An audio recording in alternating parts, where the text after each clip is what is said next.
सेक x into tan x, सही है, ये था। मतलब सेक एक्स का जो डेरिवेटिव है, सेक एक्स का जो डेरिवेटिव वो क्या है, सेक एक्स टैन एक्स है।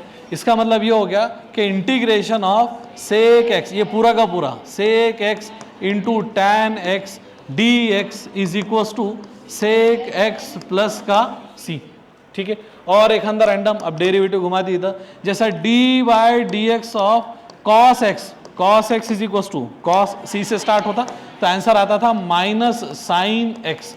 अच्छा, अब इसको लिखते समय, इसके लिखते समय थोड़ा ऐसा कर सकते थे अपन, देखो क्या कॉस एक्स का derivative minus sine X, right, तो integration of minus sine x D x is equal to cos x plus का सी। अच्छा, इसका मतलब ये भी हो सकता ना कि ये माइनस साइन इधर से निकाल कर इधर भेज दो, तो integration of sine x D x is equal to minus cos x plus का सी। सर ये सी माइनस नहीं होगा, कोई फर्क ही नहीं पड़ता, सी जो है माइनस हो प्लस हो 2c हो 5c हो कोई फर्क नहीं पड़ता, ये लिखते समय ऐसे ही लिखा जाएगा कि sine x D x is equal to minus cos x plus C, ये भी सही है। और ये integration of minus sine X cos D x is equal to cos x plus C, ये भी सही है, दोनों के दोनों। नंबर 5 पर लेते, रैंडम घुमा रहे अपन सिर्फ इंटीग्रेशन। नंबर 5 की बात करते, डेरिवेटिव ऑफ से e to the power x is equal to e to the power, यहाँ तो कुछ बोलने बताने की जरूरत ही नहीं है, okay. Integration of e to the power x D x is equal to e to the power x plus का सी, कुछ बोलने की जरूरत ही नहीं यहाँ पर। Number 6, D by D X of, okay, D by D X of tan inverse of x, tan inverse of x की वैल्यू कितनी आती थी, 1/1 प्लस एक्स का स्क्वायर। इसका मतलब ये हुआ कि अगर मैं इसका इंटीग्रेशन निकालूं, यानी integration of 1/1 plus x square is equal to tan inverse of x plus का सी। नंबर 7 की बात करते, D by D X of, okay, D by D X of से cot x, D by D X of से cot x, cot x का derivative क्या आता है, minus cosec square of x. इसका मतलब इंटीग्रेशन ऑफ, ओके, देखो अब ये कॉट एक्स का माइनस कोसेक स्क्वायर एक्स है, तो माइनस कोसेक स्क्वायर एक्स का integration, minus cosec square x का इंटीग्रेशन क्या आ जाएगा, कॉट एक्स प्लस का सी। यानी ये माइनस अगर मैं इधर दे दूं तो integration of cosec square of x D x is equal to minus cot x plus का सी। बात समझ में आ रही है क्या? तो जो स्टैंडर्ड फॉर्मूले है 16-17 जो भी स्टैंडर्ड फॉर्मूले है वो स्टैंडर्ड फॉर्मूले कांस्टेंट को छोड़कर, क्योंकि कांस्टेंट का डेरिवेटिव आता है 0, तो 0 का इंटीग्रेशन, अभी 0 का इंटीग्रेशन कैसे निकालेंगे, 0 ऐसा है इंटीग्रेशन ऑफ 0 dx, ये निकालने के पहले इसको लेकर डूब जाता ना, इंटीग्रेशन ऑफ 0 dx, 0 dx, तो 0 dx मतलब ये 0 से अगर मल्टीप्लाई हो गए तो वैसे ही 0 हो जा रहा है, क्या निकालेंगे इसका इंटीग्रेशन, तो कांस्टेंट का डेरिवेटिव 0, तो 0 का इंटीग्रेशन कांस्टेंट आएगा, ये ऐसा बोलना ठीक ही नहीं, क्योंकि वहां पर क्वेश्चन ही नहीं बनता, यहाँ पर क्वेश्चन बनता ही नहीं, ठीक है।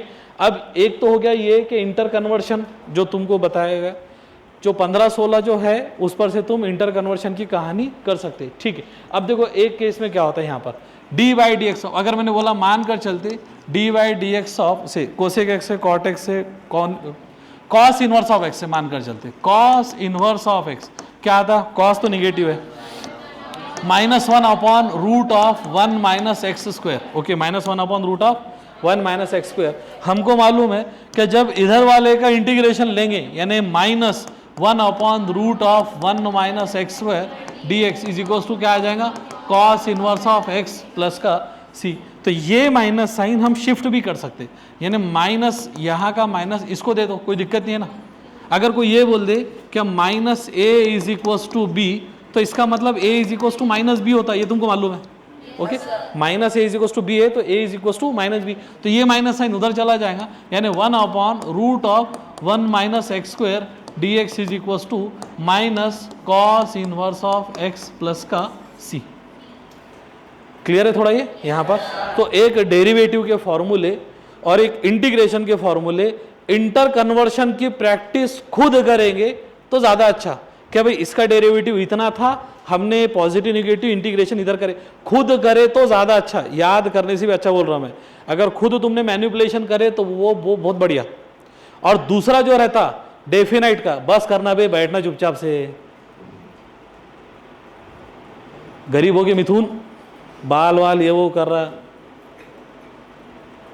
यहाँ पर कोई कथा कहानी चालू है क्या?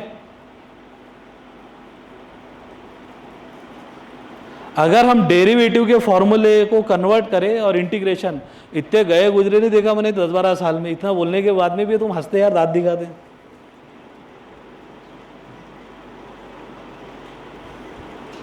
कोई बंधे हुए कि अपन? मैं तो खुद तुम्हारे को बोला कि 1-2 बार मैं खुद क्लास से निकाला गया बच्चों को हकालने के चक्कर में, तो मुझे कोई डर ही नहीं उस बात का। मैं बड़ा शौक से हूँ यहाँ पर। तुम हजम नहीं करते कुछ चीज़ें, वो अलग बात है। नहीं तो अगर ये बच्चे उन्हें दमदार तरीके की मिल गए ना, तो ये 720 जेई वाले टॉपर ये अपने अकोला से निकलते। तुम्हारे में हमले बनाए, वो दीवार को मुंडिया मार रहा, वो बाल ऐसे ही कर, बरोबर है। तो तुम्हारे में दमखम नहीं है, उसका ब्लेम दूसरों को देते, माँ बाप नहीं करे, नहीं टीचर ऐसे वो ऐसे। अबे तुम्हारे में दम नहीं है दम तो बताओ, टेस्ट में मार्क बताओ, क्वेश्चन आंसर सेक्शन में। सही बात है गलत बात है?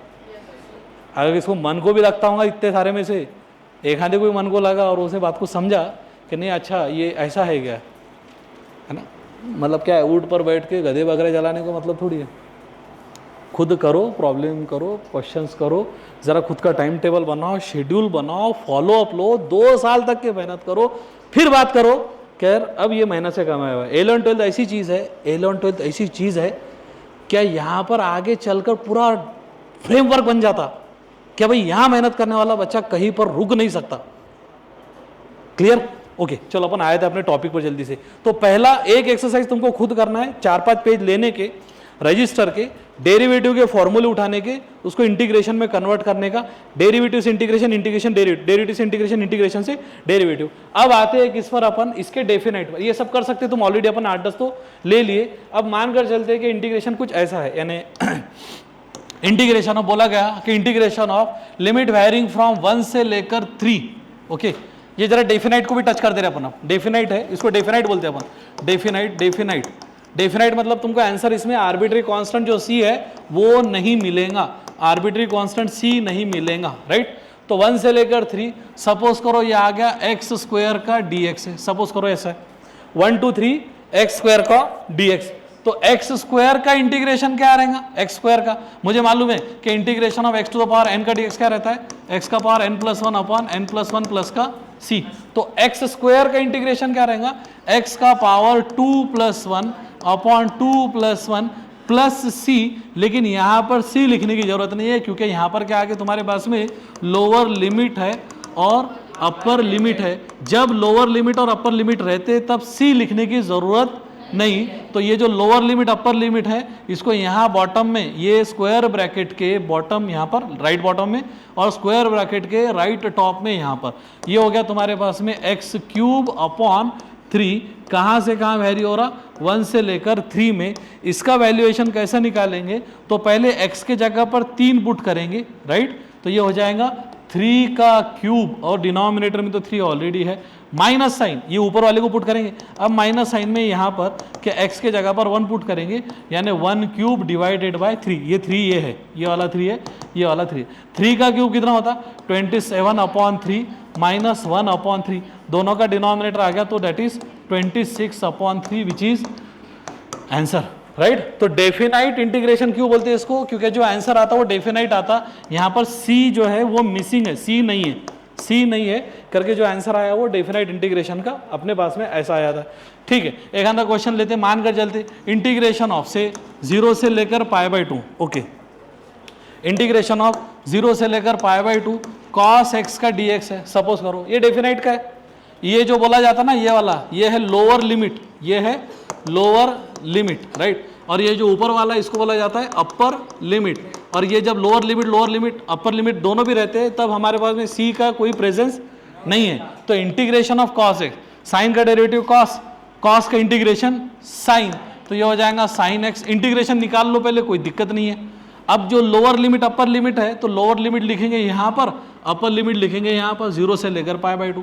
पहले अपर लिमिट पुट करेंगे x के जगह पर, ये जो है ना x के जगह पर, यानी basically sine of π/2 minus sine of, फिर लोअर लिमिट माइनस साइन के साथ साइन ऑफ 0, तो साइन पाई बाई 2 मतलब साइन 90 डिग्री, साइन 90 डिग्री मतलब 1 माइनस साइन 0 यानी 1। समझ में आ रहा है ये? ओके, अब देखो एक एक्सरसाइज करेंगे थोड़ा अपन, इंटीग्रेशन ज़्यादा हो जाएगा।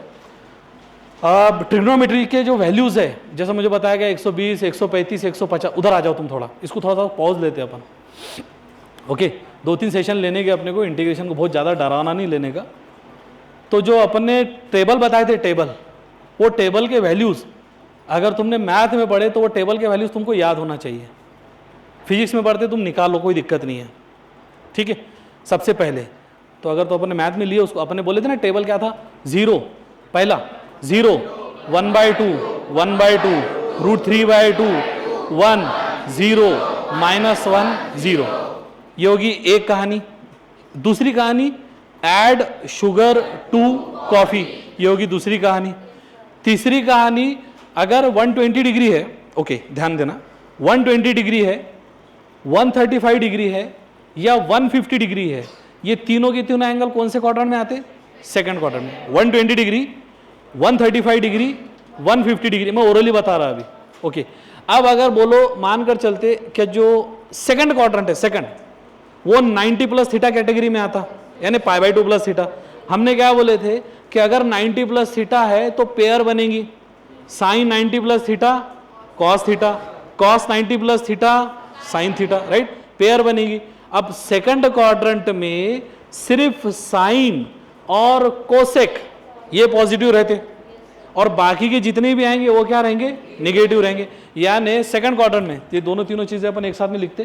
थोड़ा जरा मुझे जरा इसके बारे में एक इनपुट था करके अपन इसको रिपीट करते रहे, क्या जो वैल्यू ले रहे अपन वो थोड़ा जरा याद ढंग से होना चाहिए।